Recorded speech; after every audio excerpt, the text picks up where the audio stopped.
إلى الجزائر، حيث قالت مصادر حقوقية إن السلطات الجزائرية اعتقلت الأحد الماضي مجموعة من النشطاء كانوا يعتزمون التظاهر أمام مقر السفارة السورية في العاصمة الجزائرية، وذلك احتجاجا على المجازر التي يرتكبها النظام السوري في مدينة حلب السورية.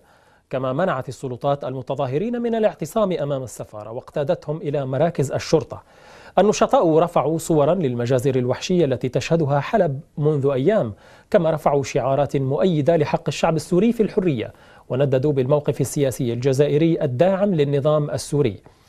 معي رئيس الرابطة الجزائرية للدفاع عن حقوق الإنسان سيد صالح دبوز. سيد صالح دبوز، هل فعلا قامت السلطات الجزائرية بمنع تلك التظاهرة أمام سفارة النظام السوري وباعتقال المتظاهرين؟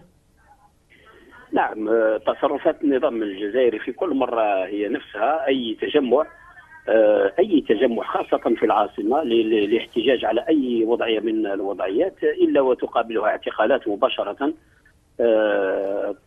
تطويق المكان ثم اعتقال المحتجين مباشرة. ولكن هذا احتجاج على النظام السوري، على المجازر التي يرتكبها النظام السوري. هل هناك خلاف أو جدل داخل الأوساط السياسية حول الموقف مما يجري في سوريا وخاصة مجازر النظام؟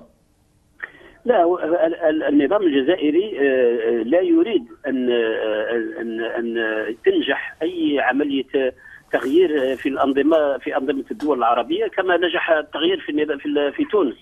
يعني بالنسبة للنظام الجزائري التغيير في تونس هو مثل سيء، ولا يريد أن تنجح أي عملية تغيير في سوريا أو في مصر أو في أي مكان آخر، ولهذا يمنع أي احتجاج داعم للحركات التي تريد التغيير. فالنظام الجزائري لأنه يشبه النظام السوري ويشبه النظام المصري من حيث أنه نظام استبدادي وغير ديمقراطي، ليست من مصلحته أن تحدث تغيرات نحو النظام الديمقراطي. ولكن الشارع الجزائري وخاصة أوساط نشطاء حقوق الإنسان وأنت واحد منهم، كيف تابعوا هذه الوقفة وتصرف السلطات الجزائرية معها؟